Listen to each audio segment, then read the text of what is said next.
ಕಾರವಾರ ತಾಲೂಕಿನ ಸೇಜ್ವಾಡದ ಸೇಜೇಶ್ವರ ದೇವಾಲಯದ ಜೀರ್ಣೋದ್ಧಾರ ಮಾಡಲು ಮಾರ್ಚ್ 2ರಂದು ಸಾರ್ವಜನಿಕ ಸಭೆ ಹಮ್ಮಿಕೊಳ್ಳಲಾಗಿದೆ ಎಂದು ಸಮಿತಿಯ ಜಯಪ್ರಕಾಶ್ ಜಿಕೆ ರಾಮ್ ತಿಳಿಸಿದರು. ಕಾರವಾರದಲ್ಲಿ ನಡೆದ ಸುದ್ದಿಗೋಷ್ಠಿಯಲ್ಲಿ ಅವರು ಮಾತನಾಡಿದರು.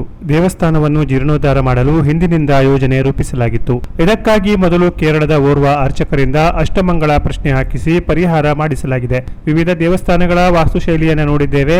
ವಾಸ್ತುತಜ್ಞರಿಂದ ನೀಲನಕ್ಷೆ ಕೂಡ ಸಿದ್ಧಪಡಿಸಲಾಗಿದೆ. ದೇವಸ್ಥಾನದ ಜೀರ್ಣೋದ್ಧಾರದ ಹಿನ್ನೆಲೆ ಮಾರ್ಚ್ 2ಕ್ಕೆ ಸಾರ್ವಜನಿಕ ಸಭೆ ನಡೆಯಲಿದೆ. ಜೀರ್ಣೋದ್ಧಾರ ಸಮಿತಿಯನ್ನ ರಚಿಸಿ ಬಳಿಕ ದೇವಸ್ಥಾನದ ನಿರ್ಮಾಣಕ್ಕೆ ಮುಂದಾಗಲಿದ್ದೇವೆ ಎಂದರು. ಅರ್ಚಕ ಮಂದಾರ ಮುಶ್ವಾಸ್ ಮೊಕೆ ಮಾತನಾಡಿದರು. ತ್ರೇತಾಯುಗದಿಂದಲೂ ಈ ದೇವಸ್ಥಾನ ಇದೆ.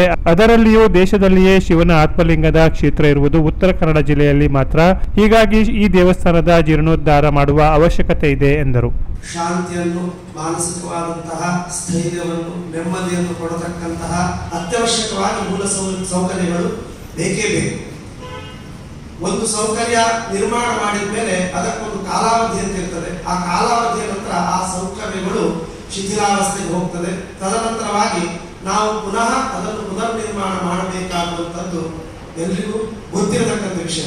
ಇನ್ನು ನಮ್ಮ ದೇವಸ್ಥಾನದ ಬಗ್ಗೆ ನಾವು ಹೇಳಬೇಕು ಅಂತ ಹೇಳಿದ್ರೆ, ನಮ್ಮ ದೇವರು ಈ ಸ್ಥಳದಲ್ಲಿ ಇರತಕ್ಕಂಥದ್ದು ಹೇಗೆ ತಮಿಳುನಾಡು ಮತ್ತು ಆಂಧ್ರದಲ್ಲಿ ಪಂಚತತ್ವ ದೇವಸ್ಥಾನಗಳು ಉಂಟು.